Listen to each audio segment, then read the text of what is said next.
Today, I'm giving you 12 tiny shifts that enable you to connect deeply with a man and help you feel loved without chasing tests or playing mind games. And it's easier than you think. Hey, gorgeous, welcome back to the channel. I'm Mireille Nicole, your go-to relationship coach, and I cover all things romantic relationships, healthy eating, and non-toxic living. I'd love for you to stick around and subscribe if you haven't already. So these 12 ways to connect deeply with a man will help you feel safe with him. They'll magnetize him and let the love between the two of you grow naturally. They work if you're dating, if you're committed, or even just improving the vibe with the men in your life in general. And a quick note, nothing here is about manipulation. These are about your well-being first. When you feel grounded and genuine, connection follows. Before we dive in, I've got a free relationship success checklist that pairs perfectly with today's video. Download it now using the link in the description or the pinned comment. It's going to help you implement what I'm about to teach. Now, let's jump in. This is going to be maybe a bit of a long one compared to my other videos because there's a lot to cover. Number one, the first way to connect is to really mind the vibe. And that, what I mean by that is just be aware of the energy that you're bringing into the room, right? When he's around you, what does it feel like to be in your presence? I want you to do a quick body scan in those moments and actually practice doing it when there isn't something bothering you or you're not feeling tense, just like in everyday moments, right? Do you feel tense? Do you feel frustrated? Do you feel annoyed? Just pick a moment today to really pay attention to that. Or do you feel soft or warm or even maybe neutral? We pick up on each other's emotional energy in a relationship. It's a real thing. Men might not be able to read our minds, which is something I'm going to talk about, but they can feel your energy. Now, this doesn't mean ignoring how you feel and ignoring real issues in your relationship. It really just means choosing your timing and addressing topics when you're actually calm and resourced, and you can bring an energy into the room that isn't negative, right? Maybe it's just even neutral. Obviously, you want to aim for like soft and feminine, but if you can only do neutral, if it's really hard to get yourself from one end to of the spectrum to the other end, which is, I admit, really difficult even for me, just try to go towards the middle. That alone can transform the room. And here's a little prompt for you. I like comparing, and I talk about this in my course, The Emotional Freedom Formula. I like to encourage women to think of themselves as a thermostat. So a prompt for you in the moment is, if my energy had a temperature right now, what would that be? Number two, the second way to connect, really express yourself clearly and positively. We all know that communication is super important. Some people will say that's the number one thing in a relationship. And it's important because, like I said, men are not mind readers. Expecting them to guess is unfair, actually, to the both of you, because he might get it wrong, even if you've been in a relationship a long time. Okay, maybe there are some things he can preemptively guess, but it's unfair for him because, he might get it wrong. And then it's unfair for you because chances are you might not get what you need in the relationship or from him. The secret to expressing yourself clearly and positively so you can be heard is to avoid any language that implies guilt, shame, or blame. Those are just automatic shutdowns and wall builders in the relationship. Always replace why with what. That'll help avoid those feelings that might come up with him of guilt, shame, or blame, right? It's just been shown that when you ask someone why, they feel judged, right? It makes them question their judgment, and that can build up a wall right away. So in most cases, you want to replace why with what. Now, there are a few circumstances where you don't want to use what, but we'll talk about that in I forget what number, but later on in this video, so keep watching. Other classic communication techniques that you can use are obviously the sandwich technique. So don't go straight in with something kind of negative or difficult or heavy. Start with something kind of positive, light, or even appreciative in the moment, and that'll help prevent those walls from building up and keep that communicate that line of communication open for the two of you. And obviously, another classic technique is leading with I statements. And again, we'll talk a bit more about that later on, so keep watching. Now, number 3, put yourself first and without feeling guilty about it. Putting yourself first, filling your own cup is not selfish, it's actually leadership, emotional leadership. A woman with a full life, friends, hobbies, goals, activities, that's magnetic, and it'll help build that connection, because essentially when you keep putting yourself first, you're staying in that version of you that he fell in love with, or you're getting back to that version of you that attracted him to you. Keeping a healthy space in the relationship preserves that attraction and gives you both new things to talk about also, right? When you have hobbies and interests and you're doing things, you guys can have these really colorful and fun conversations and catching each other up on things. And oh my gosh, I was out and guess what we saw or what we did or what so-and-so told me. It's funny because my husband and I mountain bike with a group of people. And there's this one person in the group who's always telling my husband and I, don't sit close to each other after the ride when we're tailgating, right? Like, separate yourself so you can have conversations with other people and have something to talk about after. And there's just so much wisdom in that. And he's been married a long time. And let him have his guy time and keep yours too. Have your me time or your girl time. You'll feel more grounded and the relationship will feel less pressured and more alive and less heavy. I was actually working with a woman who we would intentionally in her week block out some me time in her calendar so that she wouldn't forget to put herself first. Number 4, have fun together. Men bond through shared activity and having fun, while women might prefer deep talks and emotional conversations. So it's really important to balance the two. Find an activity or choose an activity that you guys both enjoy together, or try something brand new. And especially, this part's important too, while you're doing it, really name and call out what you're enjoying in the moment so that he can see that you're having fun and that you can really be in the moment and be having fun, right? So I don't know, you guys are hiking or something and you can call out, this trail is gorgeous. I'm so glad we did this. The air just feels great on my skin. I stole that example from another relationship coach because it's just so good. But just calling that out in the moment is really going to make him feel like, you guys are having fun, and it makes him feel like he's making you happy, which makes him feel like he's achieving something, which is really going to strengthen that connection between the two of you. And fun creates memories, and memories create a connection. So keep that in mind. Just some things that I know personally, when I think of what my husband and I love doing, we like mountain biking, like I said, we enjoy going to concerts, we travel a lot, we electric skateboard, and we love going skiing with the kids. And I understand that maybe depending on your the stage that in your life that you're in, it might be hard to do more extravagant things, but fun can be found in the most mundane, day-to-day moments also, right? Whether it's just a smile or a giggle or just being flirty. Number 5, let him fix it sometimes. Men like to problem solve and achieve things. So every now and then, invite him to explore or be in his problem solving side. And this can be very difficult with high achieving women. I work a lot with high achieving women, mothers also, being a mother myself. A lot of times we can get into masculine energy and we're really focused on managing things and scheduling things and pushing for outcomes and keeping everything on track. But this is masculine energy. And when we do this, we remove the opportunity for our men to do it.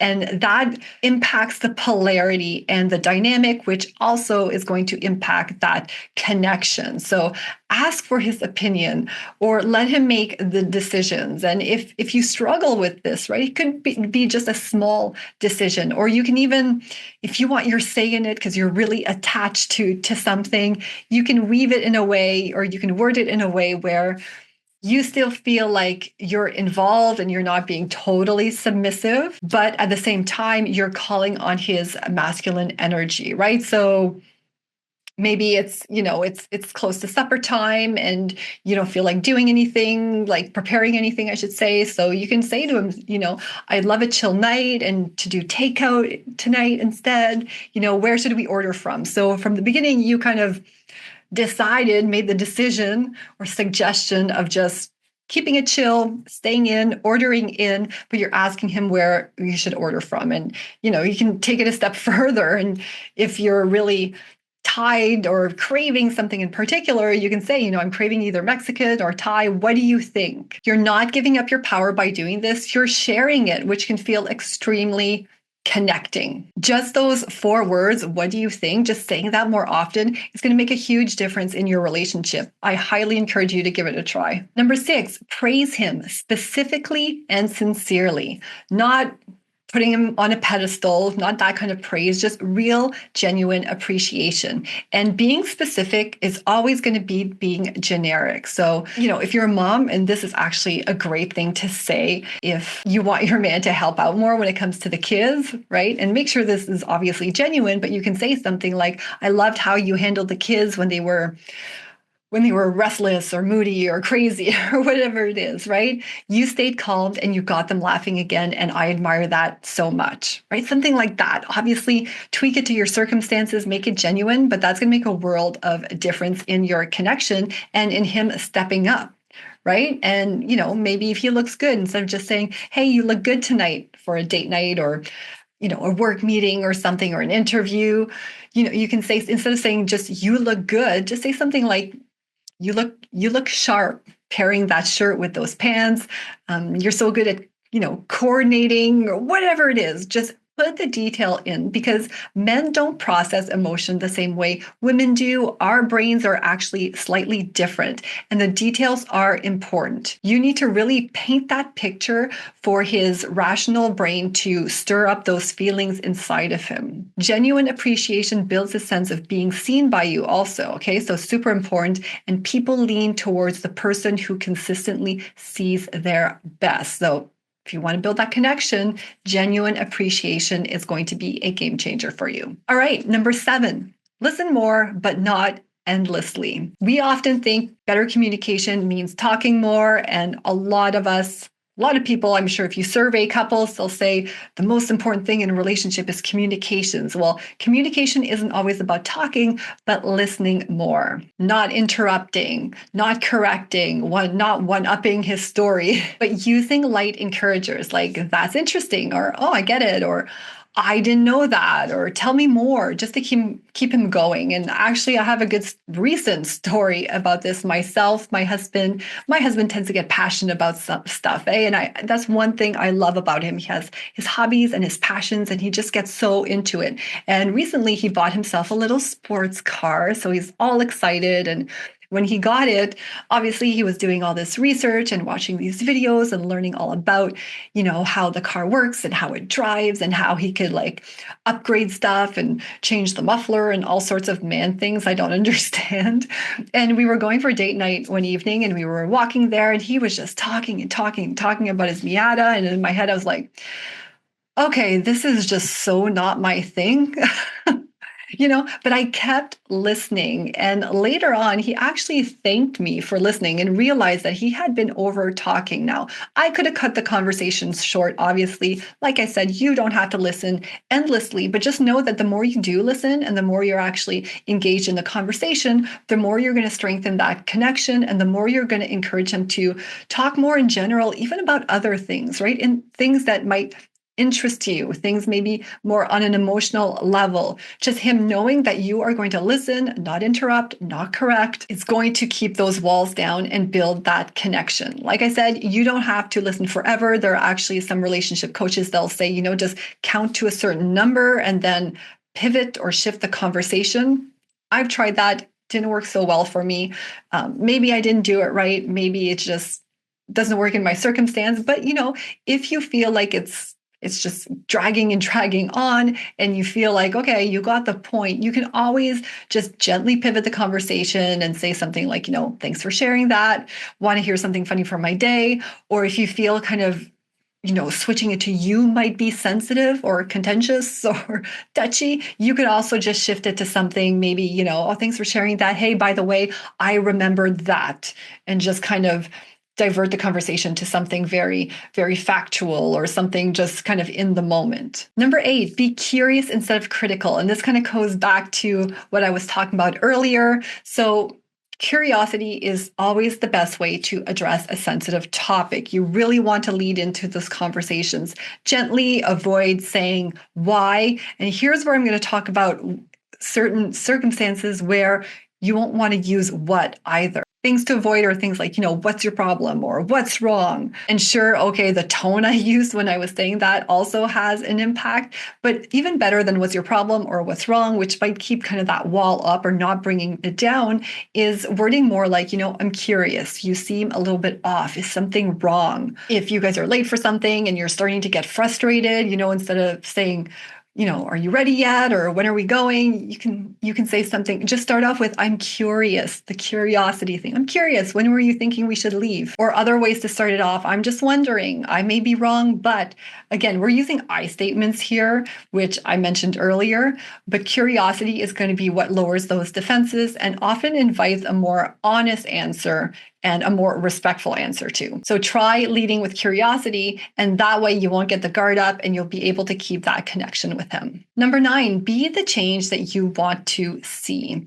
When you shift your behavior, the whole system of the relationship shifts. The whole dynamic benefits from that. Ask yourself, what's your role in this pattern, right? If there is a lack of connection happening, what can you take ownership of? What part do you play in it? Is it your tone? Is it your timing? Is it the words that you're using? What you're asking for, right? This is not about blaming ourselves. This is about taking our power back, because modeling the behavior or the dynamic you desire is powerful.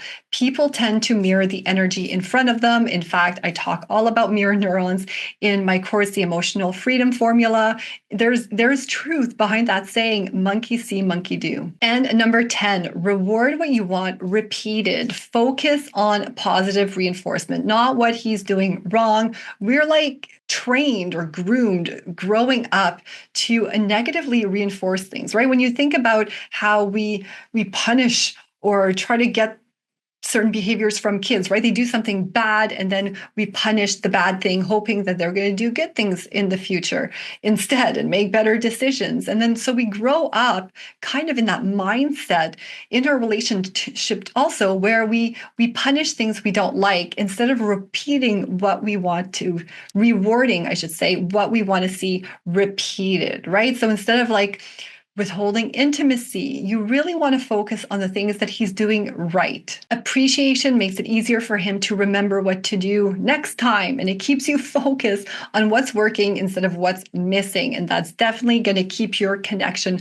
strong. Say thank you, offer a hug, smile bigger. When he does the one thing you asked for, mark that moment, lay it on thick. You can say things like, hey, I noticed you texted when you were running late. That put me at ease. Thank you. And a big mistake I see women make is they hesitate to reward things that they expect out of the relationship, right? Like just him texting you when he's running late, that might sound like something he should just be doing no matter what because he loves you, right?